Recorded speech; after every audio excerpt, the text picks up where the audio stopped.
السلام عليكم ورحمة الله تعالى وبركاته. اليوم إن شاء الله بإذن الله غنهضروا على النظام الغذائي للرضيع. فوقاش يقدر الرضيع يبدا ياكل، شنو يقدر ياكل، شنو ما يقدر ما ياكلش، وعدد من النصائح إن شاء الله بإذن الله. وأول حاجة غنبدا بها هي بعض التعليمات اللي أساسية وضروري أي أم تاخدها قبل من ما توجد أي وجبة للطفل ديالها. وباغمي هاد النصائح اللي هي النظافة. قبل اي حاجه هي النظافه، يعني خصنا نغسلو يدينا قبل ما نوجدو الماكله لوليداتنا، نغسلو الخضر اللي غنوجدو بهم الوجبه ديالهم مزيان، نغسلو الفواكه مزيان، لانه اي حاجه كنعطيوها للطفل ديالنا وهو الجسم ديالو باقي ضعيف، باقي ما عندوش جهاز مناعاتي اللي يقدر يطاكي على بزاف ديال لي ميكروب وبزاف ديال الحوايج، غادي ياثر عليه ويقدر يدي اضرار بيان سور لي باينه، اللي هي بحال لي دياغي، بحال السخانه، بحال بزاف ديال الحوايج. لهذا من الاحسن اننا نبازيو على هاد النقطه هذه اللي هي النظافه قبل اي حاجه. ثاني حاجه اللي هي الوجبات اللي غنحضروا لوليداتنا تكون بكميه قليله جدا، لان ما يمكن ليكش تحتفظي بها في الثلاجه حتى الغد اللي عطاتيها ليه ولا حتى الليل. يعني تحضري اللي القدر الكافي اللي يقدر ياكل داك الوليد ولا داك البنيته في هذيك الوقيته اللي وقيت الوجبه ديالها، يعني ما تحتفظيش بها من بعد. وبالنسبه للاكل خصو يكون بكميات قليله بيان سور في الاوقات في الاشهر الاولى اللي غتبداي فيها الاكل.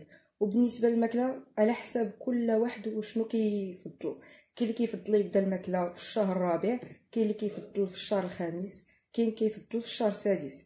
وهو من الافضل من الشهر الخامس تبدا تدخل الماكله للطفل ديالك، وكي قلت بطريقه وكميات قليله جدا. وفي الشهر الخامس غنبداو نجربوا الخضر وحده باغ اون، يعني ماشي غنشدوا الخضر كامل ونقادو اون سوب ونعطيوها للدراري، غنبداو بخضره بحال دابا بدينا اليوم بجزر غنعطيوه ليه لمده 3 ايام ونشوفوا واش ما كايناش شي رياكسيون الرجيك لاي خضر ولا اي فاكهه كلا هاد الوليد. ومن الاحسن نبداو بخضر قبل من الفواكه، حتى نجربوا الخضر كاملها لمده 3 جوغ، كل نوع د الخضر لمده 3 ايام، ونشوفوا بان الوليد ديالنا تادابط عليها وما دار حتى رياكسيون الرجيك ليها، عاد ندوزو لخضره اخرى. ومن تماك نقدروا نتبعوا بالفواكه وبيان سور بكميات صغيره جدا. هادشي في الشهر الخامس. من بعد في الشهر السادس غادي نبداو نعطيو لوليداتنا الماء، لان بما انك كتدخل الماكله العاديه في وقت الرضاعه يعني خصك تدخل الماء، لانه تيدوزو واخا كيبان لك انت دي زاليمون اللي هما ليكيد، ولكن كيكون فيهم شي حاجه ديال سكي سوليد، يعني غادي يضروه في لي زانتيستان ديالو، يعني خص الماء باش يعاون الجهاز الهضمي ديالو. ونبداو نعطيو سيريلاك وبيان سور لي كومبوت فروي ميزون في ميزون. انا ما كنفضلش لي كومبوت اللي كيتشراو مجاهزين من المحلات التجاريه. من بعد نقدروا نعطيوهم لي جو اللي هو جو دورانج، يكون بيان سور بحال تقريبا نصف ربع كاس ديال الليمون، ونزيدوا عليه ربع اخر ديال الماء باش نديلوه ما يكونش مجهد على الرضيع ديالنا. بالنسبه للاشياء اللي ممنوع على الطفل ياخذها قبل سن السنه، اللي هي الملح، السكر، العسل الابيض، اللحوم الحمراء وبياض البيض، هادو ما يمكنش ياخذهم الطفل حتى لسن السنه. وبالنسبه للشهر السابع والشهر السادس نقدروا نعطيو لوليداتنا السمك، صدر الدجاج، القرع الاحمر، لانه مفيد جدا جدا لتنميه الذاكره ديال الطفل ديالنا. وبالنسبه للسمك واللوز والقرقاع مزيانين بزاف بزاف، لانهم غنيين بالاوميغا 3 اللي كيعاون وكيقوي الجهاز العصبي للطفل ديالك. وانا غادي نشارك معكم واحد بروسيدور اللي كان عطاني الطبيب ديالي كيفاش تعاوني الطفل ديالك في الماكله ديالو لمده من سن 5 اشهر حتى لسن سنه. غنخليه لكم ان شاء الله في صندوق الوصف. ومن غير هادشي ما نساوش الرضاعه الطبيعيه اللي هي مهمه جدا.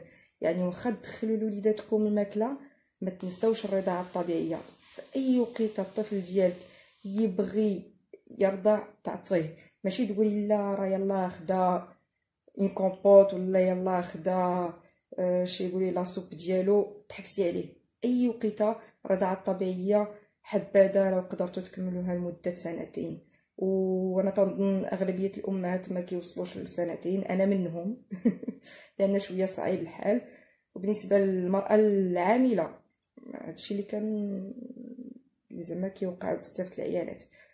اما بالنسبه للرضاعه سكيفيلو لي ارتيفيسيال فهو كيبقى كيتنقص لا دوز، كينقص العدد ديال لي بيبغون من بعد كل شهر كتحاول تنقص شويه، لان في سن 7 اشهر فما فوق كيوليو عندك 5 ديال لي بيبغون في النهار هما اللي كتقدري تعطي الطفل ديالك.